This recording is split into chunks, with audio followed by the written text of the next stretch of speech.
제가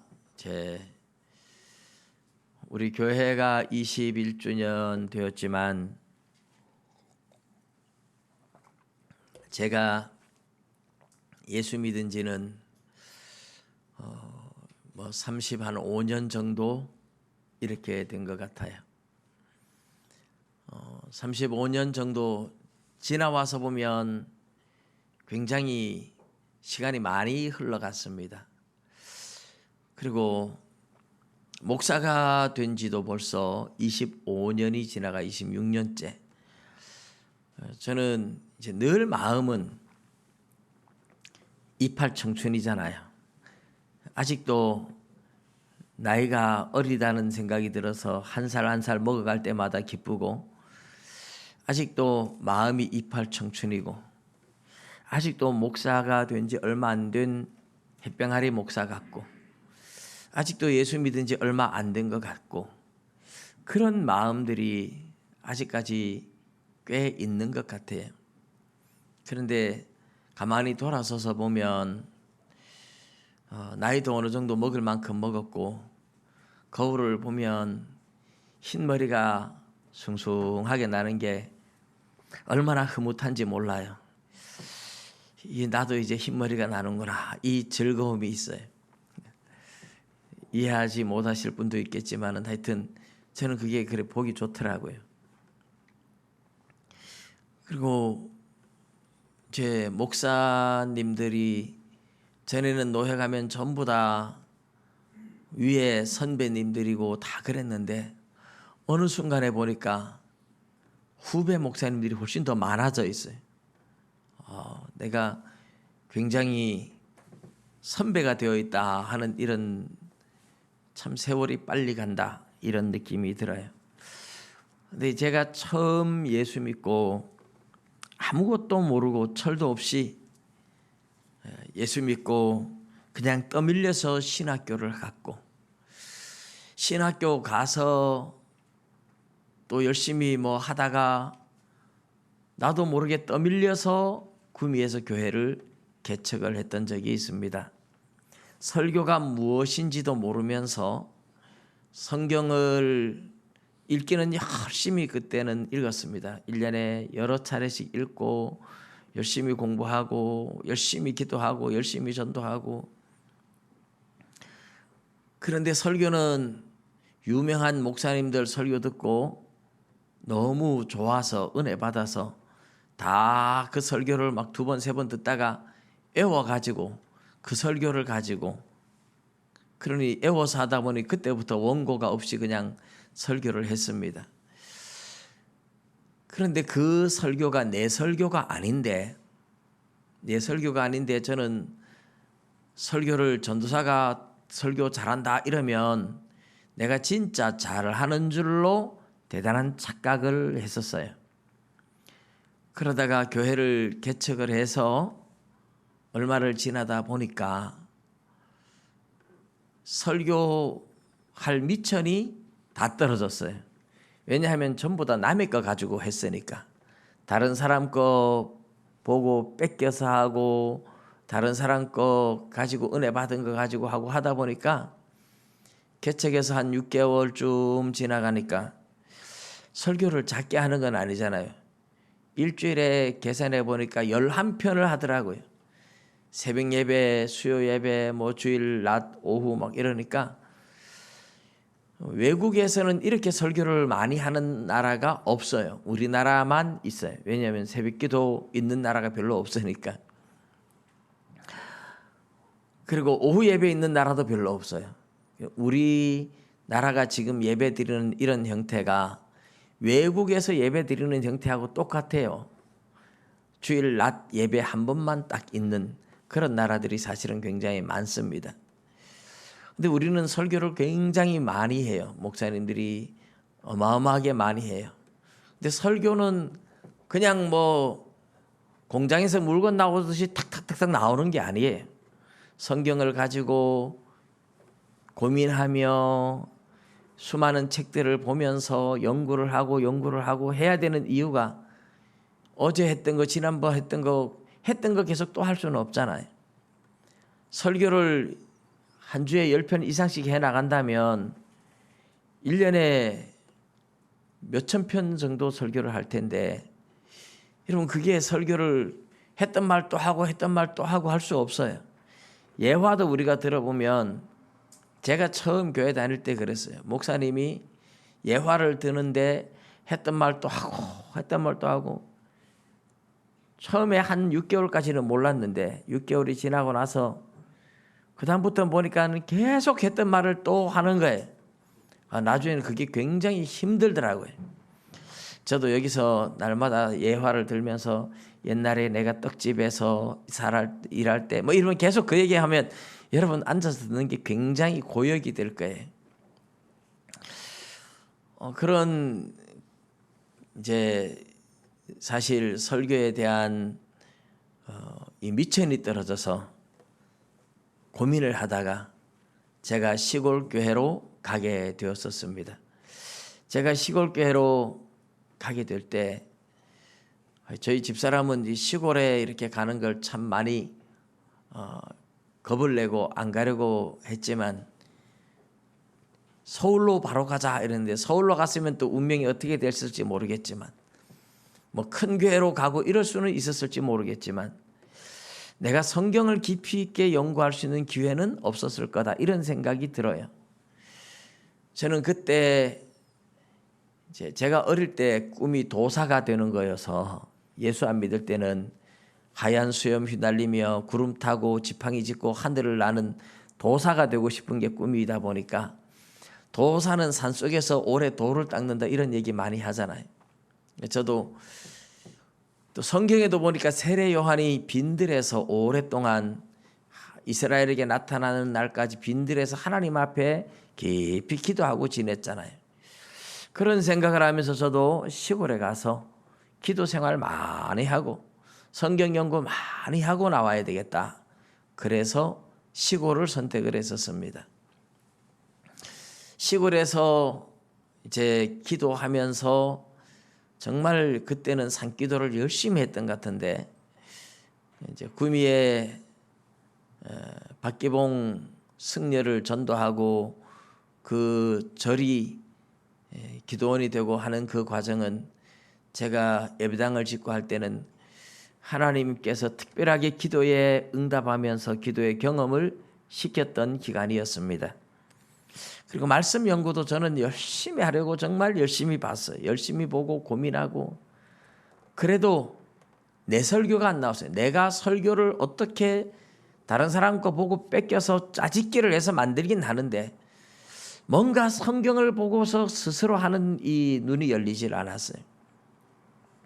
특별히 이제 마태복음을 차례대로 설교를 하다가 제가 정말 걸렸던 게, 예수님이 십자가를 지기 전날 잡혀서 제사장들한테 신문 받고 빌라도한테 넘겨졌는데, 빌라도가 예수님을 신문할 때 예수님이 아무 말씀도 하지 않고 침묵을 하셨다 하는 그 부분을 설교할 차례가 되었습니다.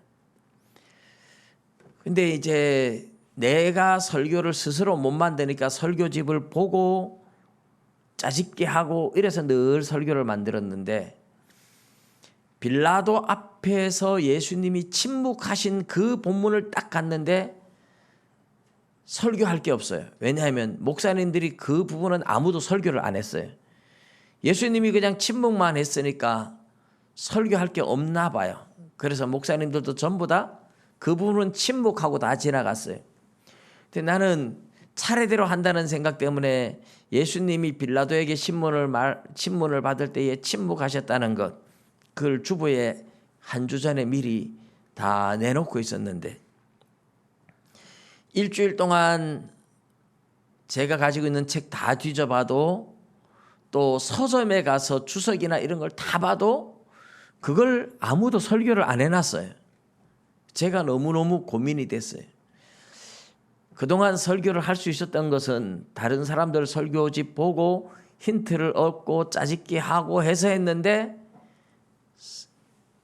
이 설교는 아무도, 예수님이 침묵한 것에 대해서는 아무도 설교를 하지 않았어요. 제가 시골 운곡교회에 들어간 지 2년째였던 것 같아요. 너무너무 일주일 동안 그거 가지고 씨름을 했는데 토요일 날 저녁이 되었는데도 답이 없었어요. 어떻게 설교해야 될지 감도 잡을 수 없었어요. 땡감도 못 잡았어요. 그때 이제 학생회 연합 기도회가 시골 교회에 있었는데 안곡교회라는 곳에 모여서 연합 기도회를 했어요. 우리 양원심 권사님 시집이 있는 시댁 쪽 동네가 안곡 동네입니다.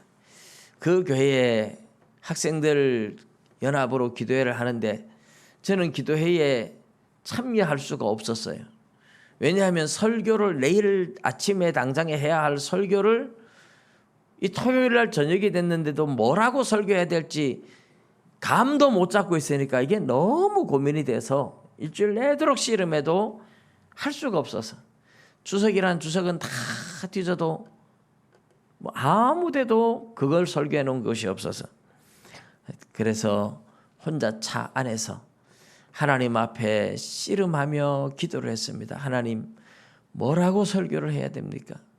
당장에 내일 설교는 해야 되는데 예수님 왜 침묵하고 있었습니까? 내가 어떻게 설교를 해야 됩니까? 너무너무 고민을 하며 기도할 때 하나님이 이제 제 눈을 처음으로 열어주셨던 때가 바로 그때였습니다. 차 안에서 혼자 기도할 때에 하나님께서 하늘에서 제 머릿속으로 한 줄기 빛을 쫙 비추시는 느낌이 들었어요. 한 줄기 빛이 쫙 들어오는 느낌과 함께 하나님의 음성이 아주 가늘게 딱 한마디 음성이 들려왔어요. 영적 싸움이란다. 그랬어요. 영적 싸움이란다.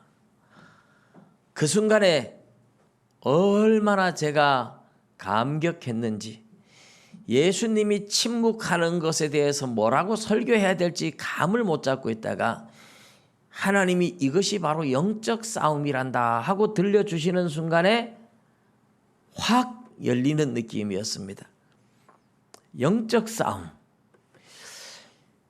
그 순간에 제가 설교 준비가 필요가 없었습니다. 내일 설교할 준비가 다 열려진 거예요.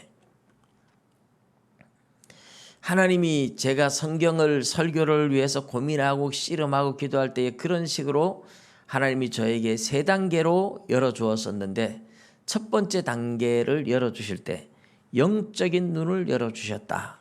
저는 이제 두 번째는 이제 하나님께서 저에게 하나님의 마음을 보는 눈을 열어주셨고 세 번째로는 적용을 더 깊게 들어가는 단계로 이렇게 3단계를 하나님이 열어주셨는데 저는 그 하나님께서 영적인 안목을 열어주시던 그날 밤을 제가 살아있는 동안은 영원히 잊을 수 없는 감격의 날이었어요. 영적 싸움이다 하는 순간에 아 그렇구나. 예수님이 혈과 육에 속한 싸움이라면 어떻게 싸웠겠습니까? 예수님한테 온갖 누명을 씌우는 거잖아요.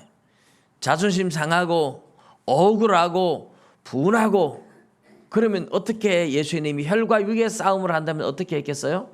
같이 변명하고 같이 막 증거 대봐라 그러고 막 변명하고 이렇게 싸워야지 정상적인 싸움이잖아요. 대부분 우리가 살아가면서 억울한 일 당하면 못 참잖아요. 누명 덮었으면 못 참잖아요.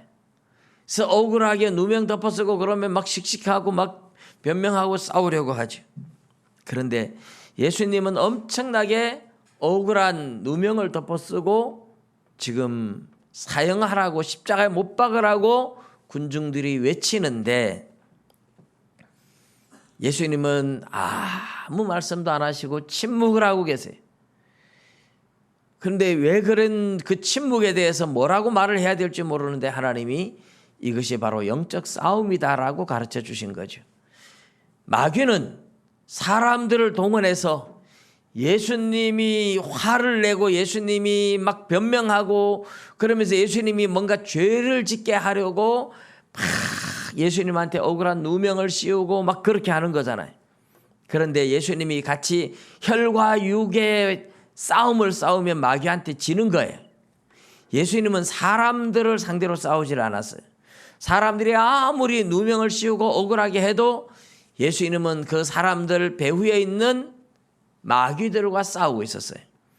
마귀들, 너희들이 사람들을 이용해서 아무리 나를 조롱하고 해도 내가 너희들을 한테 넘어가서 화내고 싸우고 그렇게 안 한다.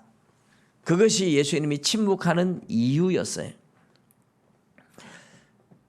그런데 그날 하나님이 영적 싸움이란다 하고 들려주신 이후로 그것으로 끝이 아니라 성경을 보면서 영적인 눈으로 성경 전체를 영적인 안목으로 본다는 것이 무엇인지를 알게 되더라고요. 성경을 보면서 이것이 영적으로 육적으로 해석하지 않고 영적으로 해석한다는 것. 성령을 받지 못한 사람들은 성경을 읽으면서 육신적으로 해석을 하기 때문에 늘 해석이 빗나가고 성경을 이해하지 못합니다. 오늘 우리가 보는 이 본문은 가장 큰 계명에 대한 이야기인데 여기서부터는 사실은 예수님이 유대인들과의 이 논쟁 속에서 영적인 안목이 열려지지 않은 유대인들에게 영적인 이야기를 함으로써 유대인들이 전혀 이해하지 못하는 예수님의 시각과 유대인들의 시각에 큰 차이가 나타나는 그런 장면들이 나타납니다. 저와 여러분도 영적인 안목으로 봐야만 이해하는 내용들이 이제부터는 특별히 12장 끝까지 이어지는 내용들이에요. 그리스도가 다윗의 자손인데 어떻게 다윗이 주라고 했는데 그렇게 될 수 있겠느냐? 뭐 이런 이야기라든지 가난한 과부가 헌금하는 것을 보고 제일 많이 넣었다고 한다든지 이런 이야기들이 전부 다 영적인 안목으로만 봐야 이해가 된다 하는 이야기입니다. 이제 우리가 21년 교회에 21년 되었는데 늦게 나오신 분들도 있지만 그래도 교회에 다닌 지 10년이 넘고 20년이 넘으면 우리도 뭔가 이제는 영적인 안목이 열려져야 합니다. 영적인 눈으로 볼 수 있어야 돼요. 하나님을 믿는데 계속해서 육신의 눈으로만 보고 영적인 눈이 열려지지 않는다면 무슨 문제가 있는 겁니다. 오랜 세월 교회를 다녔으면 성령이 우리 안에서 조명을 해주셔서 우리가 영적 세계를 이해하고 영적인 안목으로 보는 것. 우리가 영성 이런 말을 많이 하고 영적인 눈이 열려져야 된다 뭐 이런 얘기를 하는데 여러분 영적인 눈이 열려진다 이 말은 예수님의 눈으로 보는 것을 말합니다. 영성 그러면 예수님의 마음을 가지고 사는 것을 말합니다. 하나님의 마음을 이해하고 하나님의 눈으로 세상을 보는 것 이것이 영적인 눈이다. 영적인 마음이다. 영성이다. 이런 얘기를 해요. 그러면 어떻게 하나님의 마음을 가지고 보느냐? 어떻게 하나님의 눈을 가지고 보느냐? 이럴 때는 이제 이 성경의 원리를 따라서 세상을 보고 성경의 원리를 따라서 생각하는 것이 하나님의 마음을 가지고 세상을 보는 거죠. 왜냐하면 성경 자체가 하나님의 말씀이고 하나님의 마음을 담아 놓았기 때문에 여러분 우리가 영성을 가진다, 영적인 안목을 가진다 하는 것은 결국은 하나님의 말씀대로 세상을 이해하고 판단하고 하나님의 말씀대로 생각하는 것 이것이 영적인 눈이 열려졌다, 영적인 마음을 가지고 있다, 영성을 가지고 있다 이렇게 말씀하는 거예요. 그래서 성경을 많이 읽어놔야 됩니다. 많이 읽어놔야 됩니다. 자꾸 읽어야 됩니다. 내가 성경을 읽어 놓으면 성령께서 어느 날 내가 읽은 말씀을 깨닫게 만들고 그 의미를 조명해 주면서 내 영적인 눈을 활짝활짝 열어줄 때가 있어요. 그래서 여러분 올해 신구약 성경 한 번씩은 다 읽으셨죠? 한 번씩 안 읽으신 분도 있나요? 다 읽으셨을 줄 압니다. 지금쯤은 뭐 한 번 다 읽은 분도 있고 2번 읽으신 분도 있고 3번 읽으신 분도 아니겠나 그래 생각이 듭니다. 근데 이제 오늘 본문에 나오는 이야기가 뭐냐 하면 예수님께 계속 시비를 거는 사람들이잖아요. 예수님의 권위를 떨어뜨리려고 하고 예수님의 말씀에 뭔가 꼬투리를 잡으려고 하는 사람들인데 그런 서기관 중에 한 사람이 예수님께 나와서 모든 계명 중에 첫째 되는 계명이 무엇입니까? 이렇게 물었습니다. 여러분 이것은 이제 마태복음 22장과 누가복음 10장에도 같은 내용이 나와요. 근데 마태복음 22장과 누가복음 10장에 보면 서기관들이 예수님을 시험하려고 물었다 그래요. 예수님을 시험해 보는 겁니다. 서기관들은요, 성경을 굉장히 많이 읽고 연구하는 사람들입니다. 서기관들은 평생 동안 성경만 연구하는 사람들이에요. 성경을 옮겨 적는 필사라 그러죠. 성경 필사. 성경을 옮겨 적고 이 당시에는 신약 성경은 아직 없을 때입니다. 구약 성경만 있을 때예요. 근데 이 구약 성경도 주로 모세 오경 이 성경을 계속 옮겨 적고 또 연구하고 사람들한테 가르치고 하니까 여러분 성경에 대해서 얼마나 박식할까요? 여러분 하루 종일 앉아서 성경만 쓰고 읽고 연구한다고 생각해 보세요. 성경에 대해서 완전 전문가가 될 거예요. 그런 사람들이 성경을 가지고 예수님을 시험해 보는 겁니다. 예수님이 설마 이것까지 알 수 있을까? 그래서 가장 큰 계명이 무엇입니까? 이렇게 물었어요. 근데 예수님께서 지체 없이 그들에게 대답을 해 주시는 거죠. 신명기 6장 4절 5절 말씀에 첫째 계명에 대한 이야기가 나와요. 쉐마 이스라엘, 들으라 이스라엘아, 이렇게 이제 해서 신명기 6장 4절부터는 우리 주일학교 성경 암송 대회를 로회에서 할 때도 아마 요거 가지고 한번 한 적이 있어요.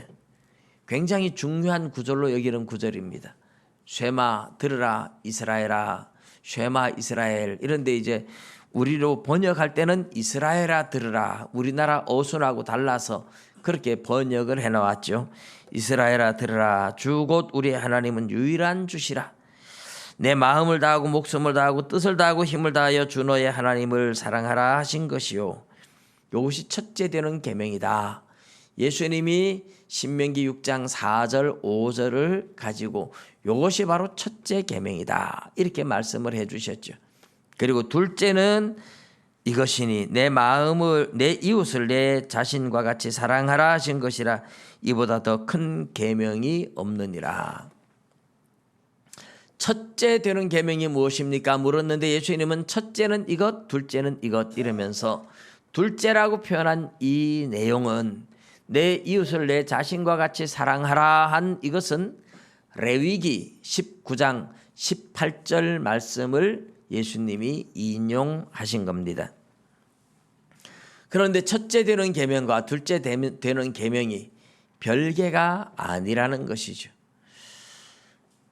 사실 유대인들도 이걸 알고 있었어요.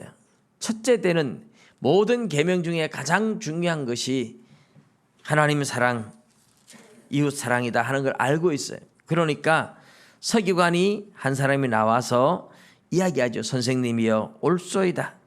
하나님은 한 분이시요 그 외에 다른 이가 없다 하신 말씀이 참이니이다. 맞습니다. 이 말이죠. 선생님 말씀이 맞습니다. 하나님은 유일한 주, 하나님은 한 분밖에 없다는 말씀이 맞습니다. 그리고 또 마음을 다하고 지혜를 다하고 힘을 다하여 하나님을 사랑하는 것과 또 이웃을 자기 자신과 같이 사랑하는 것이 전체로 드리는 모든 번제물과 기타 제물보다 나으니이다. 서기관들도 계명 중에 가장 중요하게 여기는 계명이 하나님 사랑, 이웃 사랑이라는 것을 이미 알고 있었죠. 근데 예수님이 설마 알까 하고 물었던 거예요. 근데 예수님이 정확하게 대답하니까 서기관 하나가 놀래가지고 야, 정확하게 안 해. 그래서 나와서 예수님 선생님 말씀이 옳습니다. 하나님은 한 분밖에 없으며 하나님 사랑과 이웃 사랑 이것은 모든 제사 제물보다 훨씬 나은 겁니다. 이렇게 대답을 한 겁니다. 예수님께서 그가 지혜 있게 대답함을 보시고 이르시되 네가 하나님의 나라에서 멀지 않도다 그렇게 얘기를 하시죠. 그 말씀 앞에 감히 더 이상 묻는 자가 없었어요. 예수님을 설마 나사렛에서 살던 가난한 유대 총각이 성경을 제대로 알기나 알까 하고 서기관들이 예수님 앞에 나와서 이것저것 바리새인들 사두개인들 질문도 하고 시험도 하고 했는데 주님의 말씀이 너무 놀라운 거예요. 너무나 성경을 정확하게 알고 계시고 아무리 예수님을 올무에 걸어 넣으려고 해도 예수님의 지혜를 당할 수도 없었습니다. 거기에서 서기관들이 사두개인들이 입을 다물어 버렸습니다. 감히 더 이상 예수님을 시험하거나 예수님께 도전하지 못했다 그런 이야기를 하고 있는 것이죠. 할렐루야. 우리 예수님 하나님이시기 때문에 배우지도 않은 예수님이 어떻게 이렇게 할까 생각하겠지만 예수님이 기적과 능력만 일으킨 것이 아니라 하나님의 말씀 결국은 주님이 주신 말씀이니까 정확하게 모든 것을 알고 계신 거죠. 얼마나 놀라운지 몰라요. 예수님이 정말 하나님의 아들이 맞구나 하고 탐복할 수밖에 없는 상황이었습니다. 그런데 왜 이것이 가장 큰 계명이라고 하느냐? 오늘 우리는 복음과 율법과의 관계, 이 영적 세계에 대해서 좀 더 우리가 깊이 들어가 봐야 합니다. 사실 한국 교회가 다 알고 가르치는 내용이기도 하면서도 여전히 가장 헷갈리고 가장 어려워하는 부분이기도 한 것, 복음과 율법과의 관계입니다. 영적인 안목이 열려지지 않으면 잘 이해하지 못하는 부분들이 바로 복음과 율법과의 관계입니다. 출애굽기 20장 1절에서 17절에 나오는 십계명이라고 하죠. 십계명은 사실 출애굽기 19장부터 출애굽기 24장까지 나오는 이스라엘 백성들과 하나님이 언약을 맺는 그 언약을 맺는 과정에 언약 백성에게 하나님이 주시는 언약법이에요. 언약법. 언약을 맺는다 이러면 여러분 우리가 만일에 집을 사고 판다 이래도 계약서를 쓰잖아요. 계약. 이제 하나님이 사람과 맺은 계약을 언약이라고 부르는데 그 사람이 집을 사고 팔 때도 부동산에서 계약서를 쓰면 계약을 쓸 때에 돈은 언제, 중도금은 언제, 계약금은 언제, 막대금은 언제, 그리고 첫 번째, 두 번째, 세 번째 해가지고 집을 살 때는 고장 나면 부서진 거는 어떻게 수리를 해주고 이래가지고 첫째, 둘째, 셋째 이렇게 해가지고 쭉 그 계약의 내용이 들어있잖아요. 내용이 있어야죠. 그냥 계약을 맺었다 이게 아니고 계약을 맺으면 계약을 맺을 때에 당사자 간에 주고받는 이런 것은 내가 책임지고 이런 것은 네가 책임지고 이런 것은 이렇게 하고 하는 계약 내용이 들어있잖아요. 하나님도 사람들과 계약을 맺는데 하나님이 왕이 되고 하나님이 되고 이스라엘은 하나님의 백성이 되고 이 계약을 맺는 겁니다.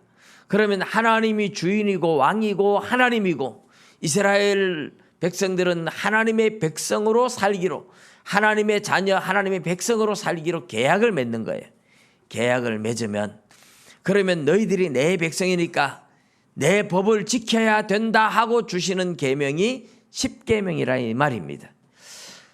그래서 출애굽기 19장부터 출애굽기 20장까지 하나님과 이스라엘 백성들이 맺는 언약 관계인데, 그 언약 관계를 맺을 때에 하나님이 언약 속에, 계약 속에 지켜야 할 계명을, 지켜야 할 내용을 주신 것이 십계명이다 하는 거죠. 그 십계명의 1계명부터 4계명까지는 하나님을 사랑하고 섬기는 법도를 주었습니다. 5계명부터 10계명까지는 사람과의 관계에서 사람을 어떻게 사랑하고 섬겨야 할 것인가 하는 계명을 주신 거예요.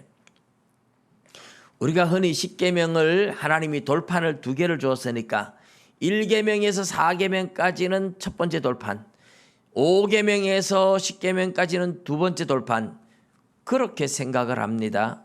그거는 오해입니다. 첫 번째 돌판에도 1계명부터 10계명까지, 두 번째 돌판에도 1계명부터 10계명까지 다 적혀 있습니다. 왜 그래요?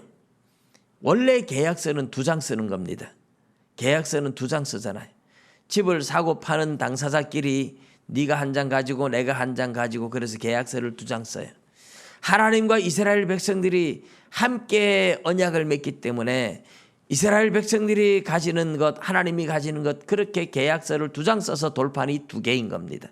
이 2개의 돌판을 둘 다 법궤 안에 보관을 하는 거예요. 하나님을 사랑하는 법도, 사람을 사랑하는 법도 이렇게 따로따로 나누었습니다.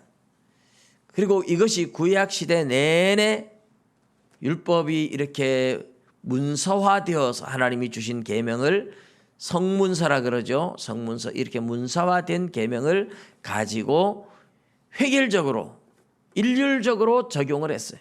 살인하지 말라, 간음하지 말라, 도둑질하지 말라, 거짓말하지 말라, 탐내지 말라, 부모를 공경하라, 이런 법도들이, 안식일을 거룩하게 지켜라, 이런 법도들이 획일적으로 적용을 됩니다. 믿음이 좋은 사람은 잘 지키겠지만 믿음이 약한 사람은 잘 못 지킬 거예요. 믿음이 약한 사람은 그래서 다 벌을 받아야 되는 겁니다. 획일적이기 때문에.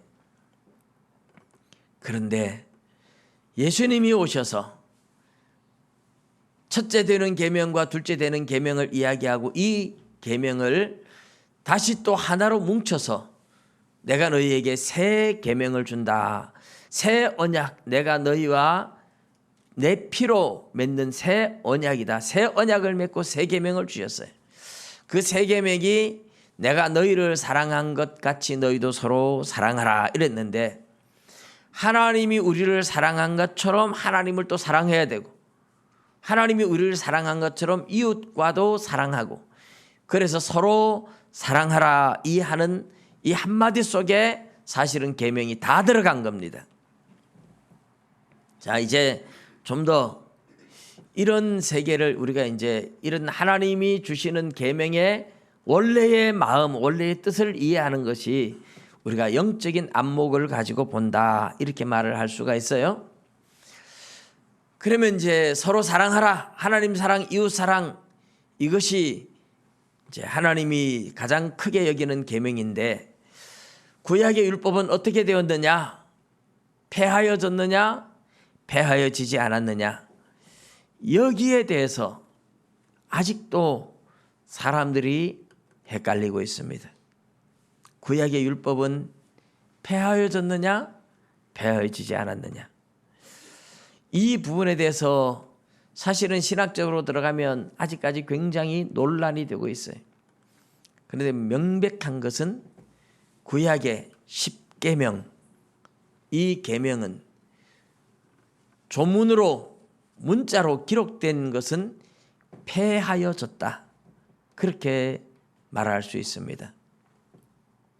에베소서 2장 15절에서 그래서 율법 조문으로 기록된 이 율법을 예수님이 자기 육체로 폐하시고 그랬어요. 그래서 율법 조문이 폐하여졌으면 이제 사람들이 묻죠.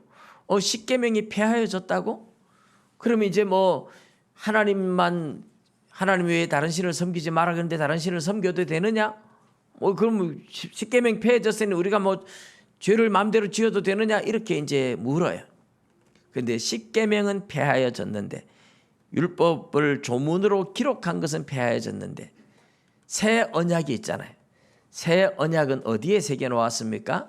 우리 마음에 성령을 통해서 우리 마음에 새겨 놓았다 그랬습니다. 근데 우리 마음에 새겨 놓은 새 계명은 서로 사랑하라는 거예요. 서로 사랑하라는 건데 좀 더 확대하면 하나님 사랑, 이웃 사랑이에요.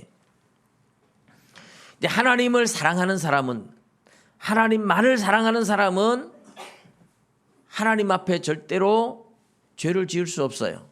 우상 숭배를 한다든지 하나님 말고 다른 것을 하나님보다 더 사랑한다든지 안식일을 엉망으로 지킨다든지 하나님의 이름을 망령되이 일컫는다든지 이런 계명을 어길 수가 없어요. 또 이웃 사랑을 하는 사람은 역시 부모를 함부로 대한다든지 살인하고 간음하고 도둑질하고 거짓말하고 남의 것 탐내고 이런 일을 할 수가 없어요. 그래서 이 부분에 대해서 여러분 우리가 잘 아는 대로 로마서 13장에 아주 이 부분을 잘 설명해 놓죠. 로마서 13장 8절 이하에 나오는 내용을 제가 읽어보겠습니다. 피차 사랑의 빛 외에는 아무에게든지 아무 빛도 지지 말라. 남을 사랑하는 자는 율법을 다 이루었느니라. 이게 보십시오. 남을 사랑하는 자는 율법을 완성했다 이래요. 문자적으로 기록된 십계명이 아니라 신약 시대에는 이제 남을 사랑하는 데서 율법은 완성이 되었다 그랬어요. 그리고 9절이 중요한 겁니다. 간음하지 말라, 살인하지 말라, 도둑질하지 말라, 탐내지 말라 한 것과 그 외에 다른 계명이 있을지라도 내 이웃을 내 자신과 같이 사랑하라 하신 그 말씀 가운데 다 들었느니라. 여러분 문자적인 십계명이 다 폐하여졌어도 내 이웃을 내 몸과 같이 사랑하라 하는 이 계명 속에 사실은 다 들어있어요. 이웃을 내 몸처럼 사랑하는데 살인할 수 없고 간음할 수 없고 내 몸처럼 사랑하는데 그 사람 걸 내가 도둑질하거나 그 사람한테 사기치거나 그럴 수가 없는 거예요. 그러니까 내 이웃을 내 몸처럼 사랑하라 하신 그 말씀 가운데 다 들었다. 그 다음에 10절 이게 이제 결정타죠. 10절에 보면 사랑은 이웃에게 악을 행하지 아니하나니 그러므로 사랑은 율법의 완성이니라. 할렐루야. 사랑은 율법의 완성이다. 하나님을 사랑하는 것이 하나님의 모든 계명을 지키는 것하고 똑같고 이웃을 사랑하는 것이 이웃을 해치지 말라고 하는 계명을 지키는 것하고 똑같아요. 진짜 사랑하면 악을 행할 수 없다는 거죠. 진짜 하나님을 사랑하면 하나님한테 불손할 수가 없고 진짜 이웃을 사랑하면 이웃에게 악을 행할 수가 없다. 그래서 서로 사랑하라 하는 이 계명 하나 속에 다 집어넣은 겁니다. 이런 것을 이해하는 것이 이제 영적인 안목이 열려졌다. 우리가 그렇게 이야기할 수 있어요. 바울 사도가 이 계명을 영적인 안목으로 보니까 사랑은 율법의 완성이구나. 내 이웃을 내 자신같이 사랑하라 이 하는 이 말씀 속에 다 들어있구나 하는 것을 알았다는 뜻입니다.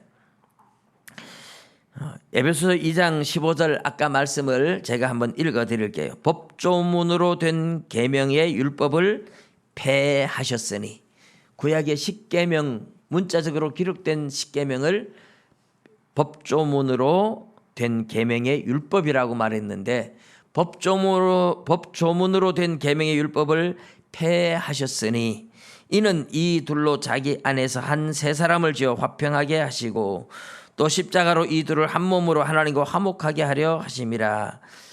우리 예수님께서 유대인과 이방인 이 십계명 율법을 가지고 할례를 가지고 율법을 가지고 이방인들은 율법이 없으니까 너희들은 이방인, 너희들은 하나님의 백성이 아니야. 그러면서 율법을 가지고 이방인들을 계속 정죄하는 거예요. 할례를 받지 않았으니까 너희들은 하나님의 백성이 아니고, 율법이 없으니까 너희들은 하나님의 백성이 아니야 하고 기록된 문자적인 율법을 가지고 이방인들과 원수 관계를 맺고 담을 쌓고 사는 것이 유대인들이었습니다. 그런데 예수님께서 유대인들이 자랑하던 율법을 다 부숴버렸다는 겁니다. 유대인들과 이방인들 사이에 막힌 담이, 이 율법이 막힌 담 역할을 하니까 예수님이 담을 헐어버렸다는 거예요. 그래서 유대인들과 이방인들 사이에 구분할 수 없도록 기록된 율법 다 폐해버렸습니다. 다 부서져 버렸습니다. 없어져 버렸어요. 그리고 유대인과 이방인 사이에 구분이 없어져서 예수 안에서 하나가 되게 만들었다는 겁니다. 그러면 유대인과 이방인이 예수 안에서 하나가 되는데 율법은 없어졌으니까 마음대로 죄 지어도 되겠네. 그게 아니라는 거죠. 주님이 새 언약의 백성들에게 주신 새 계명, 서로 사랑하라 하는 이 말씀 속에 하나님 사랑, 이웃 사랑 속에 다 그 정신이 다 들어 있습니다. 믿으시기 바랍니다. 이게 이제 신약 시대에 우리에게 주신 새 계명이에요. 여러분, 그러면 저와 여러분이 새 계명을 받았는데 예수를 믿으면 새 계명을 저절로 아느냐? 성령님이 다 가르쳐 줘서 저절로 아느냐? 그건 아니에요. 성경을 읽어야 돼요. 구약에 하나님이 주셨던 말씀들을 알고 깨닫고 읽고 나서, 물론 십계명을 모른다고 해도요, 사실 진짜 성령을 받고 진짜 하나님 예수님을 믿고 이러면 십계명 안 가르쳐줘도 성령님이 사실은 가르쳐 줍니다. 하나님 한 분만 섬겨야지, 그게 마음에 저절로 이루어져요. 이웃을 사랑해야지, 저절로 이루어져요. 성령 충만하면. 구약 성경 안 읽어서 하나도 몰라. 그래도 예수님 믿고 나 이제부터 예수님만 믿을래. 그래서 다 죽어가는 사람들, 예수 영접하고 천국 가는 사람들 있잖아요. 그 사람들한테 자 이제 예수 믿기로 했으니까 구약 성경부터 배워야 돼, 십계명부터 배워야 돼, 그렇게 가르쳐 줄 수 없어요. 그런데 진짜 죽기 전에라도 진짜 예수님을 영접하고 성령을 받으면 하나님만 사랑하고 이웃을 사랑하는 마음이 성령께서 그 마음에 주셔서 그렇게 사랑하는 마음으로 하나님 사랑하고 이웃 사랑하는 사람으로 변화가 될 줄로 믿습니다. 성령이 우리 안에 그 마음을 주셨다는 거예요. 성령이 우리 안에 와서 계세요.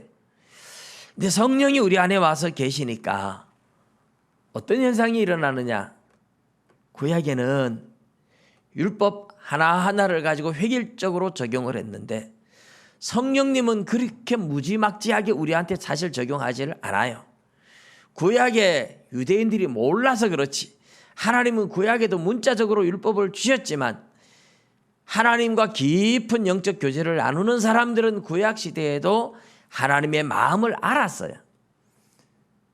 여러분, 구약의 대표적인 예를 보면 삼손이 하나님을 믿고 나시린이 되었는데 율법 제대로 지켰나요?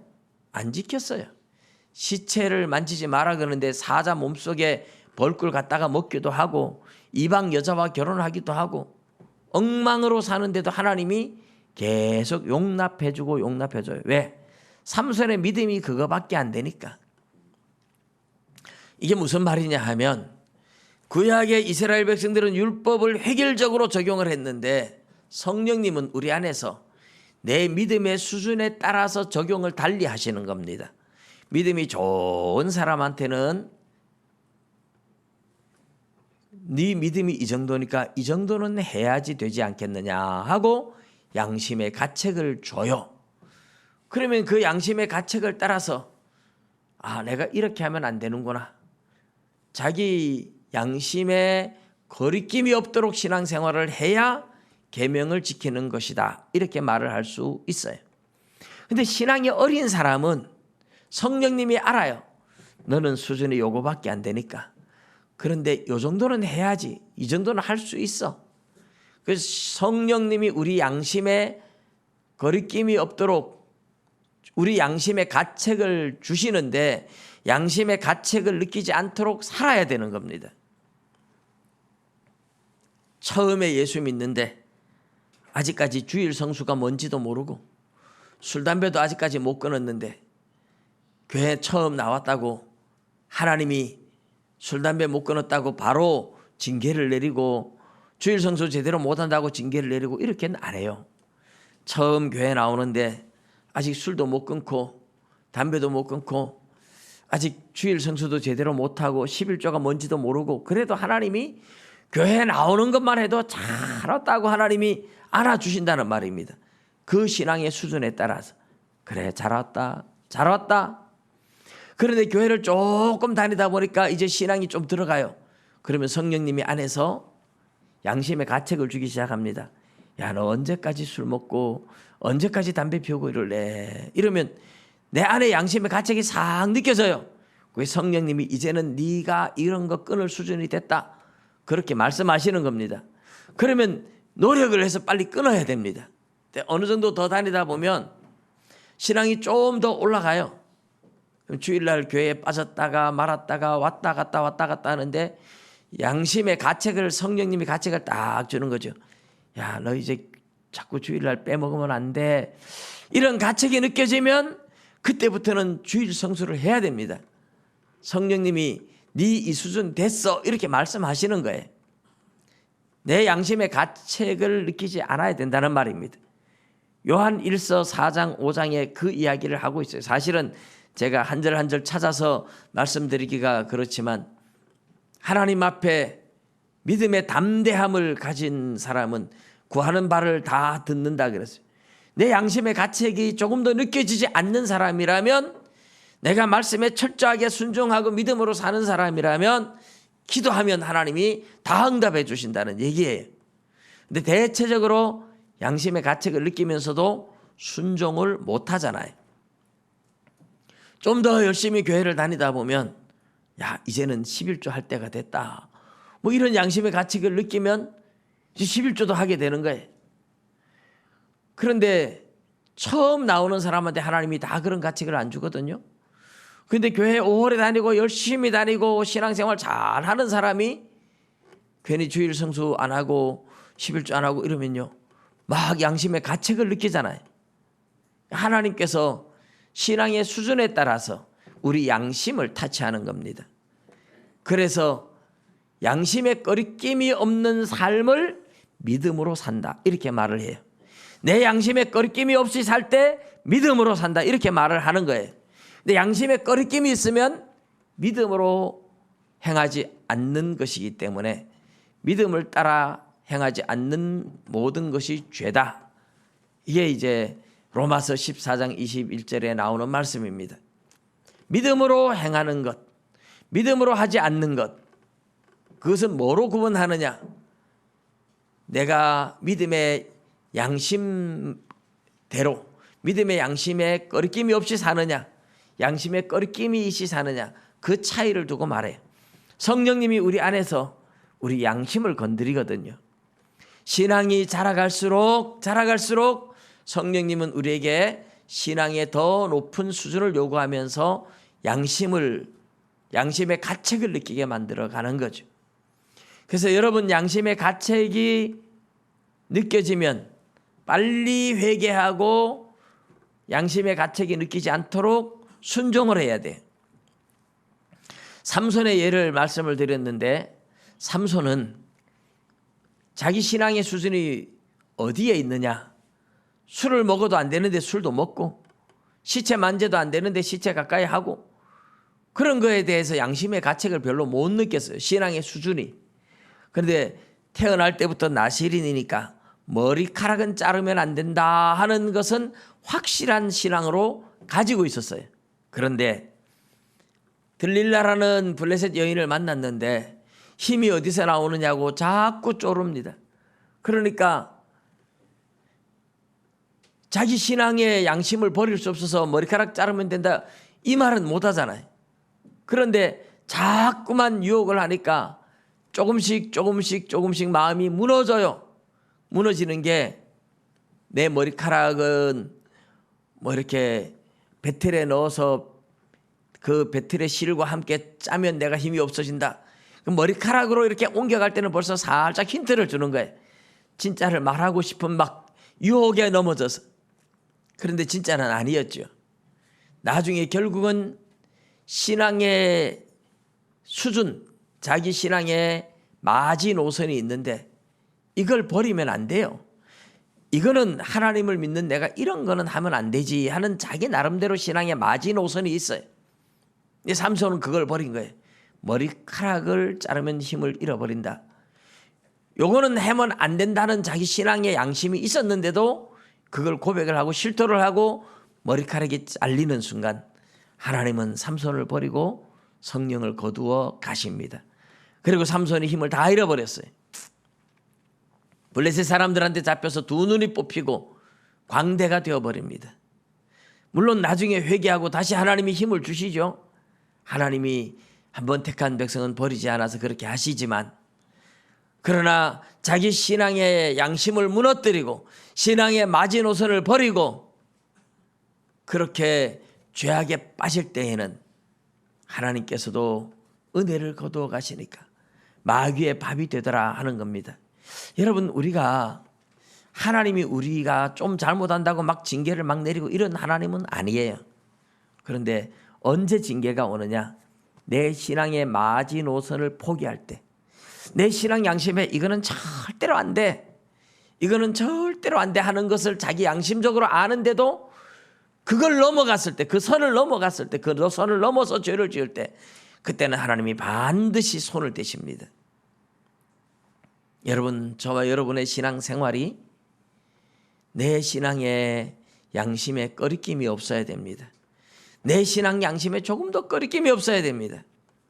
누구 앞에서도 정말 하나님 앞에서 나는 당당하다 할 때 그 사람은 믿음으로 사는 겁니다. 그러나 내 신앙의 양심에 조금도 꺼리낌이 있다면 그것은 분명히 꺼리낌이 있는 것이고 믿음으로 행하지 않는 것이고 범죄라고 말할 수 있습니다.